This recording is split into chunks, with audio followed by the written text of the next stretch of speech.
Opa, e aí, tudo beleza? Estamos aqui começando mais um Papo com Café, o podcast do mercado imobiliário. Hoje a gente tem a oportunidade de receber aqui Juliano Leite e Aldo Tinoco, convidados de alto nível nessa bancada hoje, não é? Vamos aprender muito sobre arquitetura, plano diretor. Sejam bem-vindos, obrigado por aceitar o convite. A gente vai falar muito sobre Natal, que é uma cidade que eu sou apaixonado. Vamos falar sobre plano diretor, vamos falar sobre ortogonerosa, que esse aqui é o doutor, Aldo Tinoco é o doutor disso, né?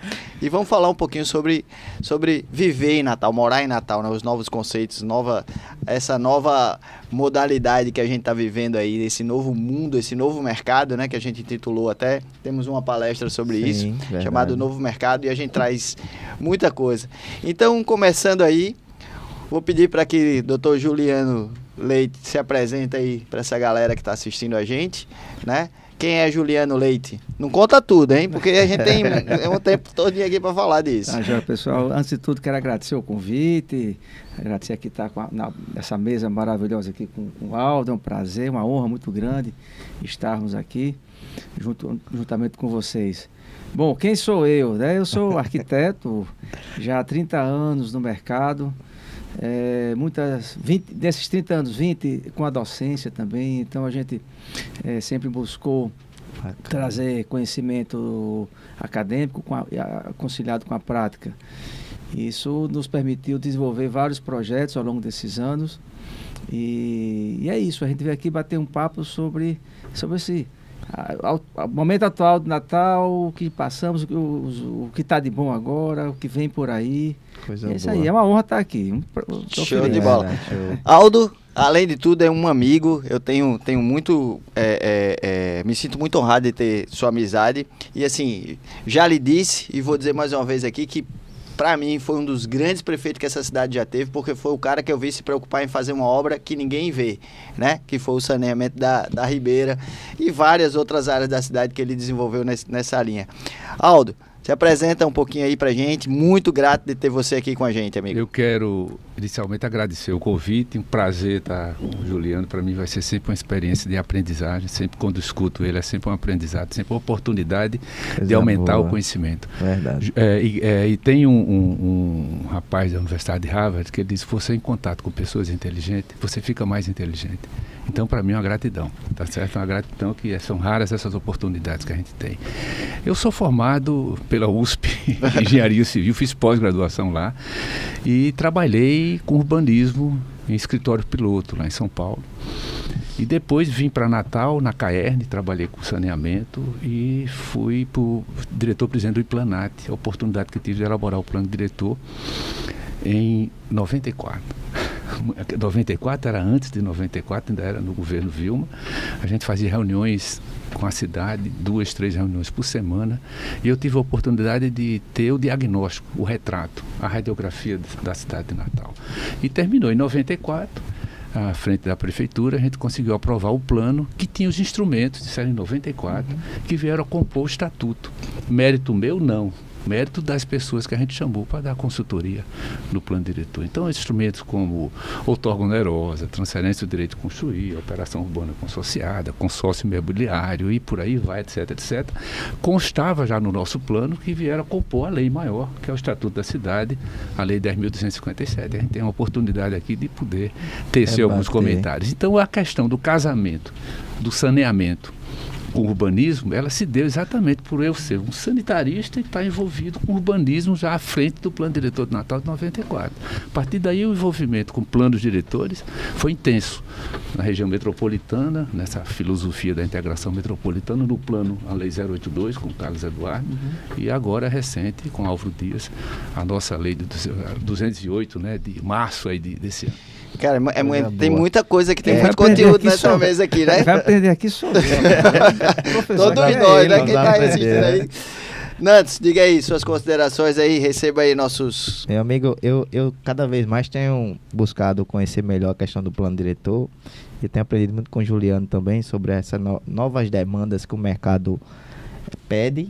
E a gente tem notado isso, a questão dos nossos clientes de atendimento, algumas construtoras, algumas incorporadoras. E aqui a gente vai estar explanando a oportunidade de... Porque muita gente não sabe o que é uma bacia, potencial construtivo. Às vezes o colega que está nos assistindo, a gente vai ter essa oportunidade de explanar aqui bem direitinho, para que a gente possa deixar um pouco mais simples, tentar entender, né? Rapaz, o plano diretor é algo tão complexo, né? E as pessoas não entendem a importância de que é um plano diretor para uma cidade, né? Eu entendo que é como você entrar num carro e não saber para onde vai, né? O plano diretor te dá esse norte de exatamente como você vai, onde você tem que passar a primeira, a segunda, a terceira, o que é que você precisa de infraestrutura, o que é que você precisa melhorar, o que é que você precisa atender, porque as pessoas vão mudando. E assim, de 1994 para cá, Natal mudou muito, né? Mudou no perfil do natalense, né? Mudou nas nossas necessidades e mudou com a infraestrutura. É lógico que a gente gostaria de ter recebido mais, mas a gente já recebeu alguns equipamentos que vêm melhorando cada dia mais a qualidade de vida do natalense, né? E Aldo, começando aqui já assim, o que você nota ou o que você notou na elaboração do plano diretor que está em vigência, né, que é um plano novo, que é recente e está sendo... Eu acho que ele está começando a ser implantado, principalmente na área de arquitetura. A gente está vendo agora assim, a movimentação de projetos tramitando. O que é que você nota de diferença desse plano que você trabalhou junto em 94 para essa última versão do plano? O que é que você notou aí na composição do plano em si? Tem uma abordagem que é a integração metropolitana, né? A gente, à época, já discutia, não tinha a lei do consórcio, né, que é a lei 11.107, de abril de 2005, que você permite a gestão associada. A gente está perdendo essa oportunidade de integrar a região metropolitana e com relação a um VLT, o veículo leve sobre trilhos, com relação ao reuso da água, com relação às integrações da bacia. Um dado de planejamento não é o bairro, é a bacia hidrográfica. Você tocou na bacia, chega e me deu um fio na espinha. Tá certo? Porque quando você faz o investimento na cidade, você tem que olhar as áreas permeáveis. Quanto mais áreas permeáveis, mais retenção da água. Quanto mais você impermeabiliza, mais escoamento você está gerando. E essa permeabilidade, ela começa no lote, na rua, no bairro, na cidade, na bacia. A bacia é o divisor de água. Você está em São Paulo, o Espigão da Paulista é um divisor de água. Uma água que cai de um lado da Paulista vai para o rio Tietê, a outra vai para o rio Pinheiros. Aqui é a mesma coisa, a gente tem bacias do rio Pitimbu, a gente tem bacias do rio Jundiaí-Potengi, a gente tem bacias indo lá para o rio Ceará-Mirim, a bacia, ou seja, você tem rios que ele é o talvegue, é o fundo do vale, é onde todas as águas escoam. E o saneamento, quando você faz, você caminha no sentido da declividade. Então, na hora que você tem uma cidade com estações de tratamento como Natal, e essa produção desse líquido com nutrientes, com nitrogênio, com fósforo, com potássio e com água, não pode jogar no rio. Não pode infiltrar no aquífero que tem nitrato, que é cancerígeno. Você tem que usar para a produção de alimento. Quem gosta desses nutrientes é a planta. Então a gente pode... eu sinto essa falta de integração. A gente tentou na época, com relação a essa questão do reuso, da própria integração do transporte de massa, da questão do porto de Natal. Os portos de Natal, a gente fez um convênio à época com a Holanda, a empresa Tempo, que é uma estatal ligada ao porto de Roterdã, como entreporto, para você sair com a produção da nossa produção da região nossa, não por P100. Sim. Hoje você tem que botar tudo para fora do estado, né? Você vai sair, né? A gente nada daqui. Então, esse nosso porto não tem competitividade. Tá certo? Aí você fica buscando alternativas de porto. Então, a gente fez o SWAT, que é aquela força, fraqueza, oportunidades e risco do Porto de Natal em relação aos portos da região Nordeste. Ele mostrava que a gente precisava, urgente, se juntar com a Areia Branca e Guamaré. Eu acho, Aldo, só então... Associação, um porto de sal, outro de petróleo. Eu acho que o seu trabalho, a sua área, é muito difícil, porque nela não é perceptível para a grande maioria. A grande maioria das pessoas acho que não consegue perceber a importância disso. E acho que às vezes é nadar contra a maré. Você sozinho querendo nadar contra a correnteza. A gente está falando de um ponto só do que trata o plano diretor, difícil, quando a gente está colocando assim. E hoje, o leigo, a população, quando se fala em plano diretor, ele pensa assim, quanto mais o consultor vai ganhar dinheiro com o novo plano diretor. Essa é na cabeça do povo exatamente isso, da né? forma geral, sim. Ninguém entende Isso no esses passado, pormenores aqui que a gente está tratando de uma questão... Uma zona portuária. Uma zona portuária que gera uma cadeia de riqueza para o município gigantesco, Agora, né? sim, falando sobre o empresário. A cabeça do empresário está mudando. Lógico, tem alguns que ainda permanecem no passado, mas essa geração nova de empresários, ela está conseguindo captar a necessidade de se preocupar com o meio ambiente, com tudo isso, porque sabe que isso vai ser benefício para a sociedade e, consequentemente, para o investimento dele. E tem uma coisa que assim, que a geração está vindo com a cabeça muito legal. O mercado não consome o que não é bom para ele. Isso é uma regra básica. Então, assim, hoje a gente já vê as pessoas quando vão comprar, elas querem saber sobre se é uma área saneada ou não. As pessoas já começam a entender isso na hora de comprar, na hora de consumir, ela já escolhe. Então, assim, o que tem de produto ruim, ele é expurgado. Sim. Né? Esse empresário aí que não está preocupado com isso, ele está fora. Eu fui numa serra aqui próximo visitar um empreendimento que o cara queria fazer. Aí ele, o conceito aqui, eu vou fazer uma rua aqui, vou fazer isso. Eu digo, tá, e os projetos? E a drenagem? E isso aqui? Eu falei, não, a gente vai botar uma rua aqui, vai ser tudo superficial. Eu disse, esse cara tem noção do volume de água que vai ser gerado aqui, né? Tá deixando de ser permeável. Mas esse é o grande desafio então, assim, hoje, né? E a gente se depara com essas pessoas, mas essas pessoas estão desaparecendo do mercado. Elas vão sair. Hoje não aceita mais amadorismo. Perfeito. O mercado hoje quer profissionais em todos os campos. Se você vem se aventurar, porque há 30 anos se fazia assim, fica quando você está melhor. A gente tem na plateia, tá nas suas costas, você não vai ver, mas o Marcos Vargas aí, dono da maior empresa de multipropriedade do país, ele sabe que ninguém faz mais nada se não for bacana, né? Isso, depois eu olho para ele aqui. Mas é isso, a gente tem que ser profissional, cada um na sua área, trabalhando da melhor forma possível e se preocupando com a cidade, com a sociedade de uma forma geral, né? Isso gera muito, tá até em voga isso, estão usando até uma forma bem pejorativa, o tal da gentileza urbana. Então hoje você tem empreendimentos em que o empreendedor, o empresário está preocupado em trazer alguma coisa de benefício para a sociedade, qualquer que seja, mas a menor que seja é melhor do que não ter, né? E começa dos projetos. Eu vou puxar um tema aqui que é um tema, acho que é extremamente importante para a gente dar um esclarecimento para quem está vendo aqui, que nosso público, a maioria são corretores, são empresários do mercado imobiliário, são clientes do mercado imobiliário, e a gente se deparou com esse novo plano diretor com o seguinte pensamento do terreneiro, do proprietário de terreno. Olha, o potencial da cidade aumentou, então eu vou ganhar mais dinheiro, meu terreno subiu de preço, né? Esse é o pensamento de todos. A minha leitura... É um grande equívoco. A minha leitura... Ele pertence à municipalidade. Exatamente. Adicional. Mas na cabeça dele é assim, olha, eu vou cobrar mais caro. E assim, a gente tem sido uma briga nossa. Nós trabalhamos com desenvolvimento de projetos e tudo isso. Quando a gente chega hoje para negociar com o terneiro, ele quer puxar uma permuta para um nível que não se paga, não se viabiliza. Né? Porque, na verdade... A minha leitura, se eu estiver errado, é o momento da gente aprender aqui. Mas a minha leitura é o seguinte: a gente tinha um plano diretor onde eu tinha um potencial de 1,2. O básico. Né? O básico. Meu básico era 1,2, então eu podia, se eu tinha um terreno de 1.000 metros, eu poderia, 1.200. Teoricamente, construir 1.200 metros quadrados de índice básico. Hoje, ele é 1. Então, eu só posso construir 1. Então, houve uma redução do potencial básico. Do conteúdo econômico da propriedade. Né? Olha os termos. O proprietário tem direito ao básico, nada mais do que o básico. A partir daí, mediante pagamento de outorga ou transferência, é a municipalidade. E aí... Ela que investiu na infraestrutura para permitir esse adicional. Pronto. Aí chega nessa condição aí. De que ele diz assim, não, mas aumentou meu potencial, eu vou poder fazer mais, ele vai poder fazer mais, vai poder ganhar mais dinheiro. Só que existe um custo sobre esse solo criado, né? Exatamente. Que não entra na cabeça do terreneiro.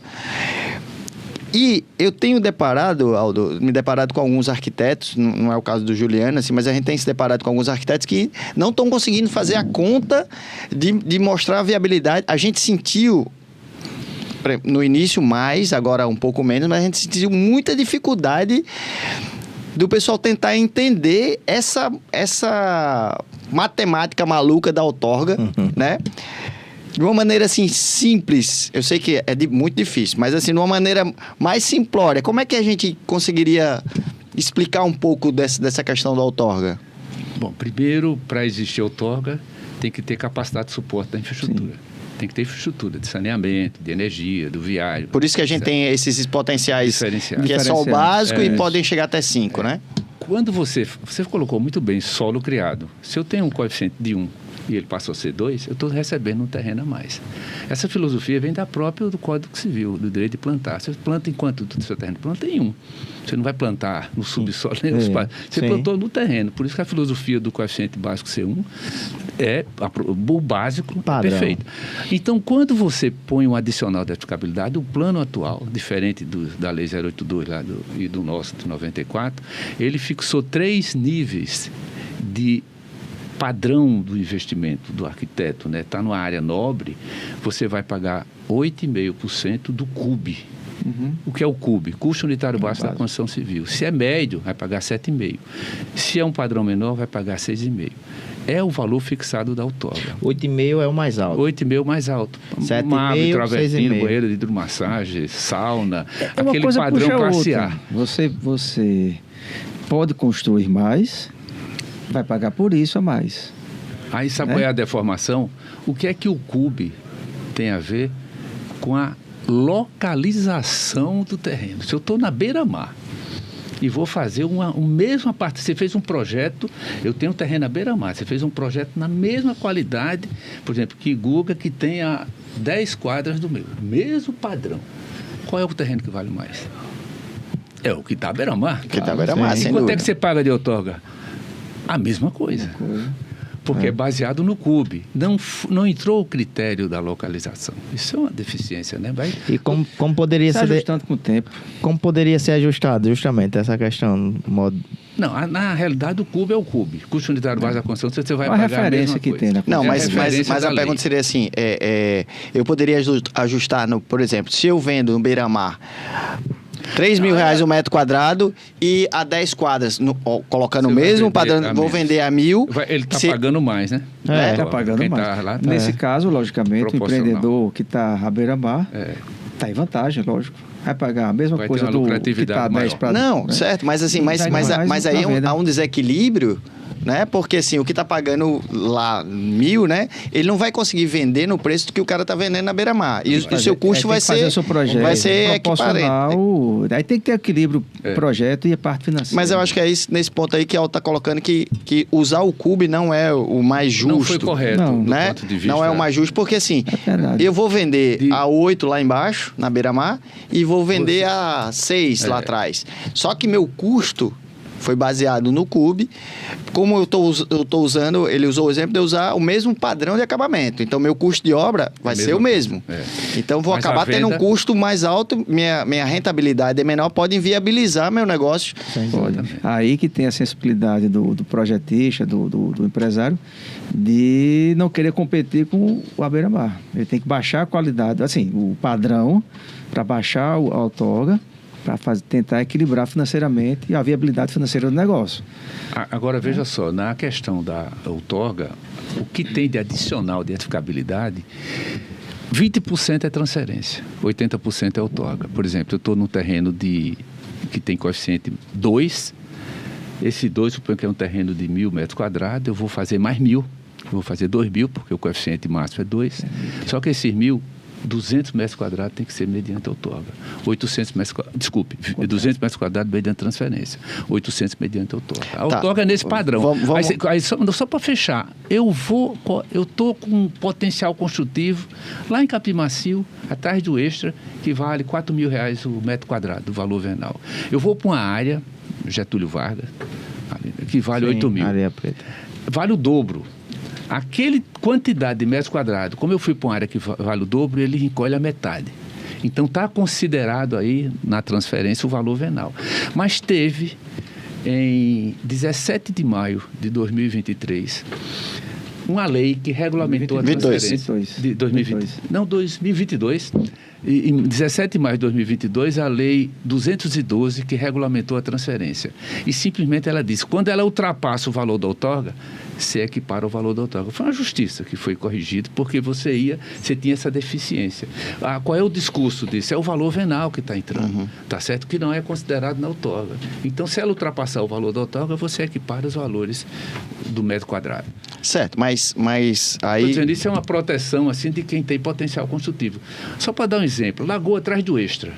Ali fechou o Extra, né? Sim, exato. Você tinha 3 proprietários. Isso. Eles tinham potencial na época do plano, nosso era 1,8. Caiu para 1,2, hoje é 1. Então, eles foram indenizados. Olha a importância para o município na desapropriação com pagamento de papel, de certificado de potencial construtivo. O parágrafo 3º da Constituição Federal fala em desapropriação com justa e prévia indenização em dinheiro. Mas se eu faço um acordo com o proprietário, eu dou em potencial. Foi negociado potencial, custava 20 milhões de reais aquela desapropriação. A prefeitura não tinha dinheiro, mas precisava fazer a drenagem de capim macio. E simplesmente foi viabilizado porque deu papel aos 3 proprietários e eles usaram esse papel para transferência. E foi transferido. Comercializou para outra área. Não, eu posso comercializar para a construtora, para o próprio morador que tem um coeficiente hoje de 2 e vai precisar adquirir 20% em transferência. E ele pode negociar parte daquele percentual que ele tem? Você vai vendendo fracionado. Sim.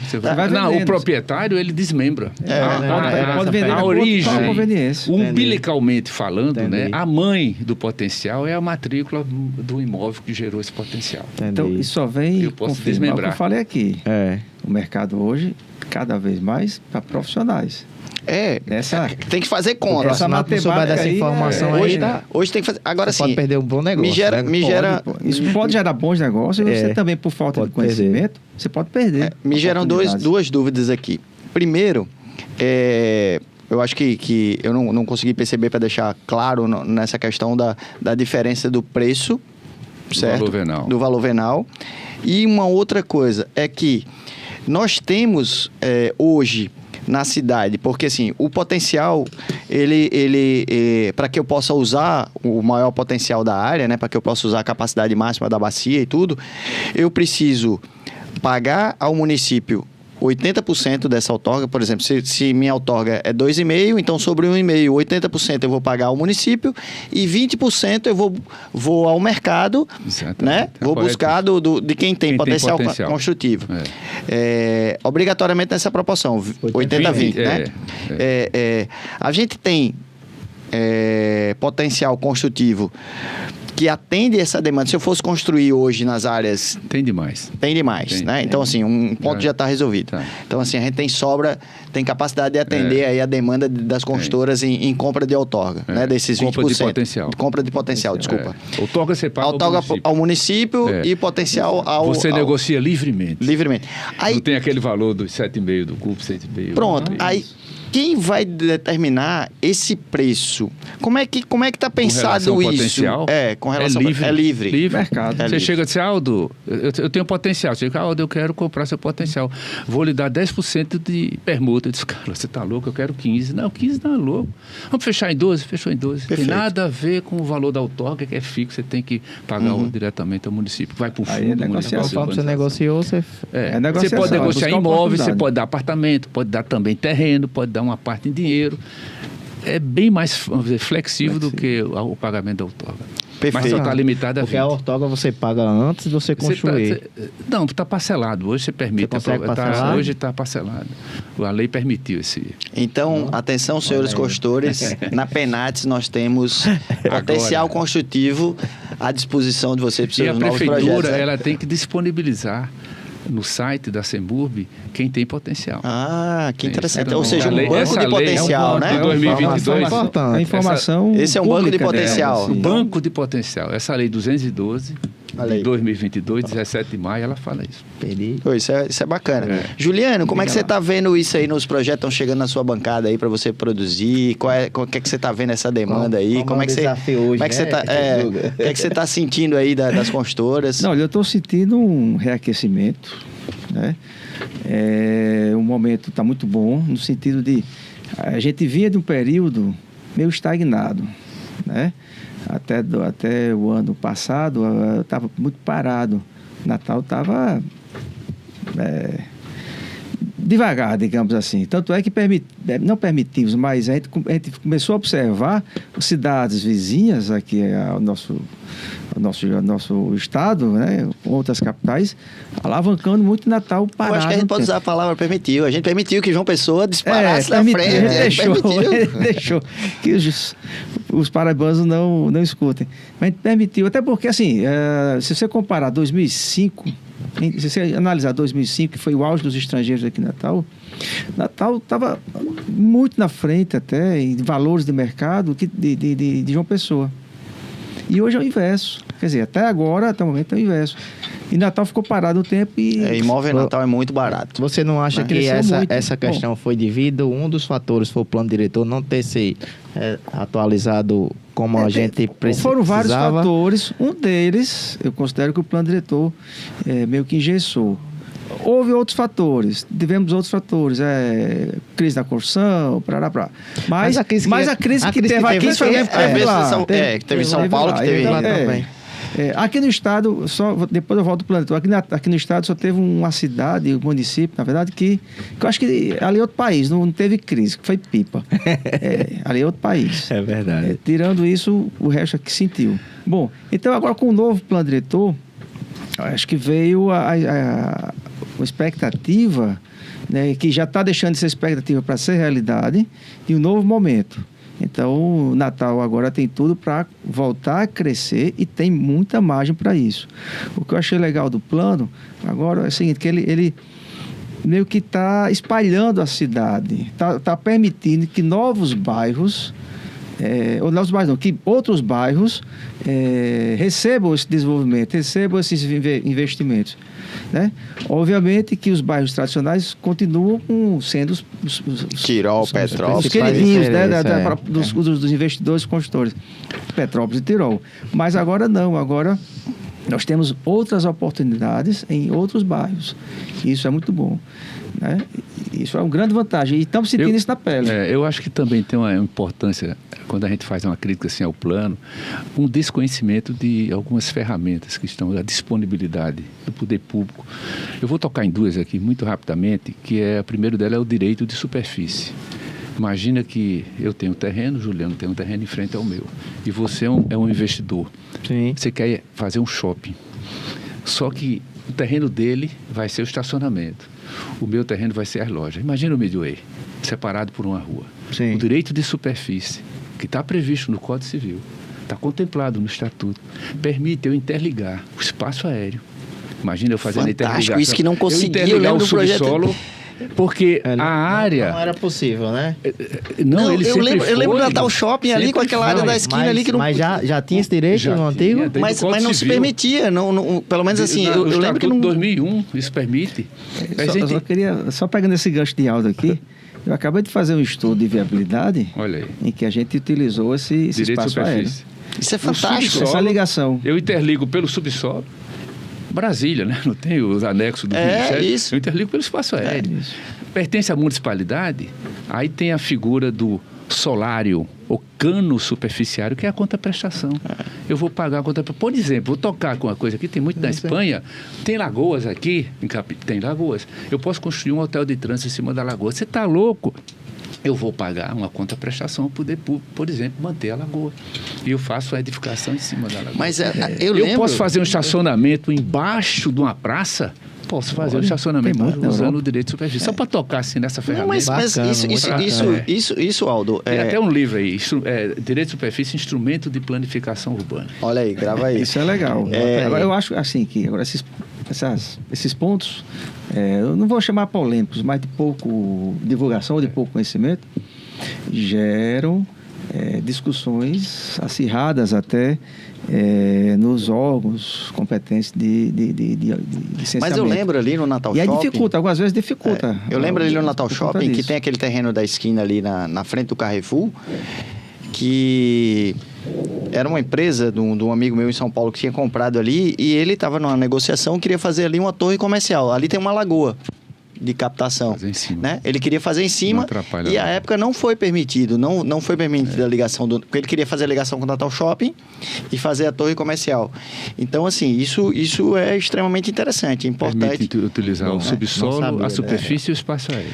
Agora eu vou pedir aí um segundo a vocês, porque chegou o momento do nosso patrocinador aqui, da Select, que vai falar um pouquinho pra gente aí, contar, passar um filme bacana. Produção, solta o filme aí da Select, beleza? Nosso modelo de negócio está baseado no compartilhamento de riqueza gerada por ativos reais. A sua busca por diversificação da carteira nos incentivou a trazer parcerias sólidas. A sua visão pelo futuro do planeta é a nossa por produzir energia solar. A sua forma de valorizar seus bens nos impulsiona a alavancar seu patrimônio. A sua preocupação em proteger transforma a nossa em promover blindagem patrimonial. E sua paixão por tecnologia acessível nos faz ir além. Para transformar a sua relação com o dinheiro, a Select cria soluções em geração de renda recorrente, com retornos acima do mercado, lastreados por patrimônios sólidos. Inicie hoje sua parceria conosco e se permita um futuro livre e próspero. Select Investimentos. Inteligência financeira que muda vidas e move pessoas.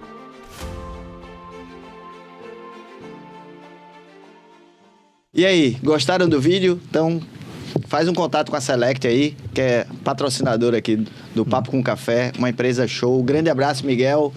Né? Você é um cara que tá devendo aqui voltar aqui pra gente trocar umas ideias e você explicar um pouco mais sobre a Select aqui para nosso público aqui bacana. Verdade. Mas então a gente tá aqui falando de muita coisa boa, muita coisa assim, e eu trago um outro ponto assim, porque que eu notei nesses últimos anos aí, a gente diminuiu a velocidade de construção. O plano diretor acho que tem um papel muito importante por essa freada, né? A falta das definições. Algumas áreas, por exemplo, como Ponta Negra, eu não entendia que aquelas áreas da beira-mar em qualquer cidade do mundo seriam uma área de muito interesse de moradia, e a gente deixou com os planos anteriores a não ocupação daquelas áreas, que hoje tem muitas casas desocupadas, já começam a voltar alguns projetos para lá, mas a gente perdeu uma condição de ofertar qualidade de moradia ali, fazendo apartamentos, vou chamar de apartamentos horizontais, podia fazer casas triplex, obedecendo os limites de gabarito, mas dando qualidade. Você não podia fazer multifamiliar, você só podia fazer de uso comercial, né, flats, ou unifamiliar. Então, assim, era um custo muito alto, todo mundo saindo por questões de segurança, de manutenção, tudo isso. Então, as casas começaram a ficar caras, as pessoas começaram a abandonar e começaram a ser depedradas, como é que é agora? Eu não sei mais. Dilapidadas, né? Então, assim, as casas estão em ruínas ali, o pessoal vai, rouba as coisas ali, tudo. Então, eu acho que qualquer pessoa no mundo gostaria de morar ali. Qualquer pessoa no mundo gostaria de morar próximo a uma parada no VLT, como você falou há pouco, né? E qualquer pessoa no mundo gostaria de morar lá no centro da cidade, no Alecrim, na Ribeira, desafio. se recebesse a infraestrutura urbana, a gentileza urbana, os projetos urbanos, as soluções de moradia, porque você tem bairros com toda a infraestrutura e a gente perdeu para as cidades vizinhas. Foi positivo para o desenvolvimento de Extremóis, de Macaíba, de São José, de São Gonçalo, mas essas cidades, em pouco tempo, podem ter problemas, principalmente na questão de trânsito, na parte de lixo, né? Na parte que você é especialista, que vem a parte de drenagem, de esgotamento sanitário, uma série de coisas que essas cidades não têm. Então, estão preparadas para receber essa quantidade de população que chegou nessa região. E a gente tem aqui, como eu disse, Ribeira, o centro da cidade, o Alecrim, bairros prontos para receber essa população e que foram desprezados pelo plano, e a gente perdeu para Paraíba na questão de incorporadores. A cidade hoje, se conta nos dedos os incorporadores que estão aqui. Estão voltando, né? Mas assim, a gente está ainda muito carente de incorporador na cidade. Sabe, depois a gente volta a esse ponto de incorporadores, mas sabe por que essas áreas, eu acho que não se desenvolveram e vão demorar um pouco a se desenvolver? A gente está falando de Ribeira, sim, cidade ali, porque tem que ter equilíbrio entre moradia e serviço. Mas o serviço saiu porque não tinha moradia. A gente tinha lá o serviço. E é uma preocupação que eu tenho com o alecrim. Se você começar a ver, o alecrim começou a encolher de uma maneira... Se a gente parar para observar, o alecrim era gigante. Todo canto que você ia, você tinha comércio. Hoje o alecrim começou a encolher. Você tem nichos no alecrim que você chega... Eu tenho demandas de clientes para o centro do Alecrim que você roda ali e não encontra uma loja. Agora, tem ruas do Alecrim que você tem 200 opções, porque assim, começou a encolher. As pessoas querem chegar num lugar onde tenha tudo, né? Os bairros começaram a receber comércio. Ponta Negra hoje vive sozinha. Própria. Ninguém precisa que mora em Ponta Negra. 24 horas. Precisa, Ponta Negra, eu me impressionei recentemente. Eu fui lá no sábado à tardezinha para a noite. Fiquei impressionado com a vida pungente que tem lá. Então, eu acho que esses bairros perderam na condição de que a gente não tinha a condição, o município não oferecia a condição para a execução lá. Essa é uma opinião minha, não sei se Aldo concorda com isso. Eu queria aproveitar e tocar noutra ferramenta aqui, que é o consórcio imobiliário, né? A gente tem a Constituição Federal, parágrafo 4º do artigo 182, que fala: os imóveis não utilizados, subutilizados e não edificados estarão sujeitos sucessivamente a parcelamento, edificação, utilização compulsória, IPTU progressivo no tempo, gradativo, e desapropriação com pagamento em títulos da dívida pública. Isso foi feito Ctrl-C, Ctrl-V na Constituição Estadual e Ctrl-C, Ctrl-V nas leis orgânicas municipais, porque é constitucional. Mas você imagina um imóvel vazio, uma gleba vazia, não cumpre função social. Então a prefeitura vai pegar e vai fazer com que loteie. Aí vocês não têm grana para lotear. Então você pode, aí vem a figura do consórcio, que para mim é importantíssimo. Você cede à prefeitura, ela faz o loteamento ou a construção dos imóveis, comércio, serviço, habitação, e paga ao proprietário o valor que tinha antes da construção dos imóveis. A figura do consórcio imobiliário está previsto no artigo 5º da Lei 10.257. E esse consórcio imobiliário a gente não vê a utilização. Não. E é constitucional, a gente chama PEUC, parcelamento. Isso é horrível, vai tomar o terreno, vai fazer com que eu obrigue. Mas eu pego o seu terreno, imagina que eu vou construir casas, vou fazer um shopping, vou fazer um prédio de serviço e lhe pago em sala, se for um prédio de serviço, e lhe pago em casa o valor que tinha o seu terreno antes da construção. A prefeitura pega e constrói, leva por licitação. Ela passa a ser o incorporador do terreno. Ela pega o terreno e lança na licitação. O mercado, né, os investidores privados vão construir. Na verdade, é intermediador, né? Já aconteceu? Já tem algum exemplo? É outra ferramenta que a gente não tem porque ser assim, apesar de ser antigo, mas é novo, assim, ninguém, acho que nem despertou para isso. Não, mas é porque eu acho que aí tem essa questão da gente não ter o poder público com essa visão do empreendedorismo, né? Que hoje, na nossa cidade, muitas vezes quem leva a infraestrutura urbana é o empreendedor. Loteamento, quem leva a infra para o município é o loteador. Quem vai passar rua, quem vai passar água, quem vai passar energia, quem vai passar tudo é o loteador, e o loteador acaba doando para o município, né? Então, essa inversão de papel é... Mas deixa eu falar de outra ferramenta aqui que você tocou em Ponta Negra, que é a OUC, né? Operação Urbana Consorciada. Ponta Negra está manchada como OUC. E várias outras áreas de Natal estão manchadas como OUC. O que o Estatuto diz é assim, lei específica, baseada no plano diretor, lei específica. O plano diretor é uma lei complementar. Precisa de 2/3 dos edis, né, da Câmara para aprovar. A lei específica é 50% mais 1. É mais fácil a sua aprovação. Se faz o projeto de arquitetura para a área, ou projeto urbanístico com área de lazer, com área verde, com prédios de apartamentos residenciais, comércio, serviço, do interesse de venda para o mercado imobiliário. Só que o que ultrapassar o básico, não obrigatoriamente o que está fixado no plano, pode ser diferente, é transformado num título passível de negociação na Bolsa de Valores, amparado pela Instrução Normativa 401, que você joga os CEPAC, chama CEPAC, está previsto no Estatuto, Certificado de Potencial Adicional de Construção.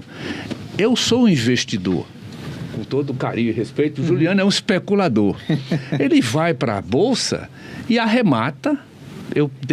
Eu jogo, você imagina que você é o prefeito e com a CEMUP, tem técnicas sensacionais, colocou como valor de face R$300. A venda de 1 milhão de CEPAC, são 300 milhões. O mercado vai arrematar. Eu tenho lá 1 milhão, eu só joguei 300 mil. Só joguei um terço. O mercado olha, nossa, só tem um terço do CEPAC. Aí o valor de face de 300, tem gente que vai pagar. Eu ofereci 1.000, meu máximo. Ele, especulador, colocou 1.200, vai vender a 2.000. Ele pegou Soros, quando fez isso lá no Porto Maravilha, lá no Rio de Janeiro, que é uma operação urbana consorciada, arrematou, está vendendo por um valor muito maior do que ele comprou. Tá certo? Mas o que é interessante nisso é que eu faço o projeto e em função desse projeto eu levanto, olha só a diferença da outorga. Mas esse projeto já é pensado nessa finalidade. Nessa finalidade. Sim. Você constrói o projeto de arquitetura do interesse da comercialização do CEPAC. E esse CEPAC, você vendeu só um terço, subiu o valor. Então eu já recebi, município, já recebi o dinheiro para fazer a infraestrutura. Qual foi a infraestrutura contemplada? E ele disse que ele ia aprender aqui. Esgoto. Não, mas assim, só anotando aqui. Não, mas água, esgoto, drenagem, VLT, creche, unidade de saúde, delegacia de polícia, todos os equipamentos urbanos foram contemplados na OC. E o dinheiro arrecadado, o município vai poder fazer essa infraestrutura. Entendeu a diferença da outorga? Eu faço a infraestrutura a posteriori para receber esse adensamento contemplado do projeto urbanístico. Já a outorga, eu tenho que ter a infraestrutura ociosa, pago pela população dos seus impostos, para poder cobrar Aldo, a outorga. O que é que falta para a gente ter esse envolvimento e esses pontos, né? A CEMUB tem técnicos sensacionais. São poucos, eu acho que faltam reforçar mais, né? Porque são sobrecarregados, mas tem uma equipe muito boa. Eu vejo o seguinte... Tem até colega meu da escola técnica, eu fiz em São Paulo, mas tem colega meu, não vou nem dizer quem é por causa da idade. A gente tava falando com... Essas são oportunidades. Que sim. Mas isso é uma oportunidade de negócio para todos. Agora você falou aqui, e eu me lembrei assim, e eu disse isso, que o mercado da Paraíba tem uma grande diferença, porque as pessoas estão conversando mais. E aqui a gente conversa menos. O corretor conversa menos com o incorporador conversa menos com o arquiteto. Ele chega para você e diz, tem essa demanda aqui. Ele não está fazendo essa leitura. Eu disse há pouco tempo no pessoal da Caixa Econômica, eu disse, poxa, vocês estão fazendo avaliação de projetos nossos aqui sem conversar com o mercado imobiliário. Traz um técnico de avaliação, sem desmerecer, né, os critérios, mas vocês têm que conversar com o mercado. Tem que conversar com o consultor, tem que conversar com todo mundo. Então, existe algum projeto, você participou, tem alguma ideia de estar conversando isso com o Sinduscom, com o Cresce, né, com os conselhos de engenharia, com tudo isso, com o CAL, para que a gente consiga fazer com que isso se movimente, né? Porque assim, eu vejo muito... a movimentação das classes. Né? Aqui em Natal, eu acho que é cada um no seu quadrado. Eu acho que a gente precisa se unir mais, a gente precisa conversar mais. Olha, porque tem muita coisa que você falou aqui, só o que você colocou na mesa aqui. Quantas oportunidades de negócios podem surgir através de informações? Exatamente. Olha, não tem pessoas mais habilitadas do que a arquitetura, né? Arquitetura nacional, né? Excelentes profissionais. Na época da prefeitura, a gente fez um concurso nacional, coordenado pelo IAB. E esse concurso nacional, os 3 melhores projetos ficaram submetidos à visitação pública para a cidade de Natal escolher o melhor, para Ponta Negra, especificamente para Ponta Negra. Isso, naturalmente, não teve desdobramento, mas um projeto desse, feito por mentes brilhantes dessa arquitetura nacional, sujeito a uma banca que escolheu, era uma banca de profissionais assim de renome, que escolheram os 3 melhores projetos, pode ser exatamente feito dentro de uma área de operação urbana. Eu vou só tocar aqui nessa questão da operação urbana, dizer, está fazendo politicagem. Não, mas eu manchei uma área carente da OC. Mas qual é o interesse que tem? Eu faço, não, isso aí, eu tive reunido em Brasília, na época, lá em São Paulo, conversando com o pessoal de São Paulo, que tem o Sandrone, que é da GV, que fez o estudo econômico, qual é o interesse maior do mercado, mas você pode usar 2 perímetros, 2 polígonos fechados. Você, na hora que você arrecadou o dinheiro, você previu no projeto a habitação de interesse social, a drenagem, o saneamento para aquela área carente. Mas isso e é você fantástico fez, pra cidade. fantástico, ou seja, ele casou os interesses, tá certo? Tanto da lucratividade na área de interesse do mercado, como também fazer uma... Olha que sensacional. Quando você oferece qualidade na cidade, você gera a condição do morador se doar mais. Eu vejo uma coisa assim, exemplo, eu tenho uma outra atividade e a gente tem uma funcionária que mora lá na Zona Norte, mora lá em Extremóis. Para ela chegar da casa dela até o trabalho, ela fica dentro de um ônibus, um percurso gigantesco, ela chega cansada. Daqui que ela recupere a força para começar a trabalhar bem, eu perdi meu expediente. Se ela morasse aqui próximo do trabalho, ou se ela morasse numa integração que você... Olha, eu vou permitir relembrar um fato quando a gente, na época da prefeitura, reminiscência do passado, a gente colocou barco, balsa e ponte. Era o projeto da gradação, onde com barco, uma vez eu peguei um barco, vindo da Ridinha para o porto ali na Tavares de Lira, e um rapaz subiu numa bicicleta, eu subi pro primeiro, tinha um piso em cima, né? Isso. Ele pegou a bicicleta e subiu ali, eu disse, esse cara vai se atracar comigo, a gente vai, né? Aí eu disse, prefeito, eu queria falar com você. Eu disse, pois não, meu amigo, a minha vida melhorou com esse barco. Eu disse, por que melhorou? Eu gastava 1h53, trabalhava em Ciro Cavalcante, morando... Exatamente o que você está falando. Ele vinha pela ponte, essa atravessava para a ponte de Igapó, né? Atravessava toda a ponte para chegar na Ribeira. Hoje, o barco, ele gastava, parece que era 10, 12 minutos na época. Então, veja só, um barco, olha, era um barulho infernal.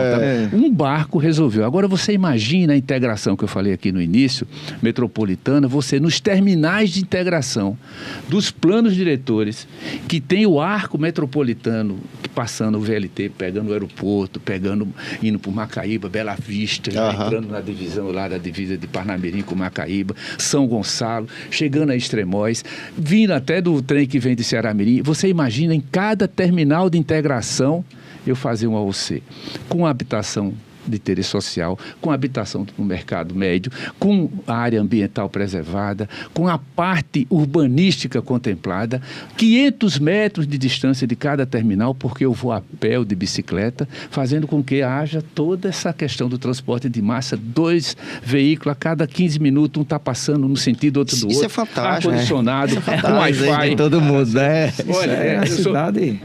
Só para fechar aqui, eu tive um convite, na época na prefeitura, o governo americano chamou a gente para visitar o VLT em Portland. A gente visitou Portland, visitou um tratamento de esgoto lá em Chicago, visitou um porto em Miami, visitou um modelo de escola em Fênix. O interessante é que essas questões, o plano, a gente não vê sendo realizado. Basicamente, essa integração metropolitana. Isso para arquitetura, né? Você desenvolveu uma cidade, né? Juliano tá desenvolveu uma cidade. Vendo as oportunidades que existem. E olha, você tem a CBTU já, não tá? Não está feita? Está feita. Os terminais feito. Então é só integrar, manchou ali, não está manchado de operação urbana, começa a fazer para cada terminal um OC.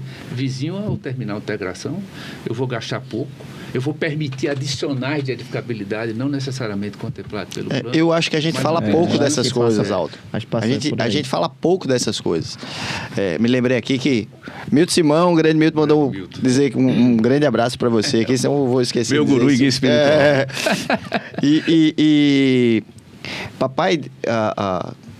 nesse particular aqui, ele tinha um projeto para Ribeira, que ele era um apaixonado pela Ribeira, né, um boêmio e tal. Então, assim, essa questão chamada de Ribeira Viva, que eu carrego isso, porque assim, como eu estudei ali, né, assim, no Salesiano, e saía dali para Ecocil, na época que ele trabalhava ali, então assim, eu vivia aquela coisa da Ribeira, né? 11h30 começava a fechar as lojas e tal, porque no horário de almoço. E outra questão, saía ali da rodoviária, ia para Cruzeta, saindo ali pegava o ônibus ali no terminal rodoviário ali do lado do Salesiano.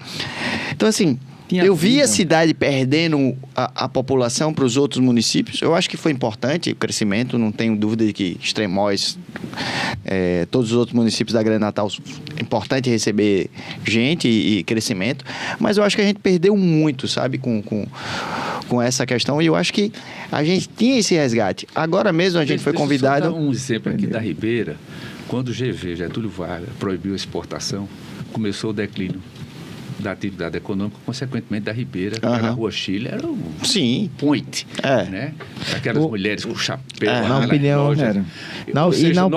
O hotel, né? O grande hotel. E na opinião de vocês, o que é que poderia ser feito? Porque isso é fato. Hoje a cidade e a Ribeira já vem se tentando já há vários anos levantar a Ribeira com algumas isenções. O que é que pode ser feito hoje para a gente tentar mudar essa situação da Ribeira e da Cidade Alta?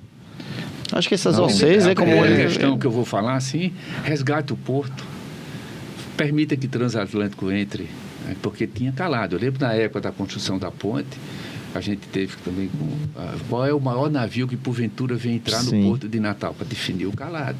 Então tem navios que permitem entrar no porto e não necessariamente só de carga. Mas eu acho que tem coisas básicas. Eu vou dar um exemplo aqui. Ó. Recentemente eu fui a Ribeira, que era um evento de um teatro que tem lá, final de tarde e comecinho da noite.